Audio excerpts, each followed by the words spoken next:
come back to court and appear before chief magistrate. Tugenda basomera charges naye mugenda kuba mukomawo date engenda baweebwa esinga chief magistrate atwala case eno maaso.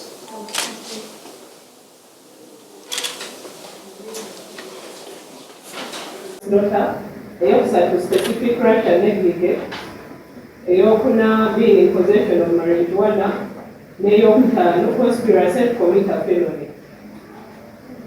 So as the charges will come back on the 18th of November, December 2025.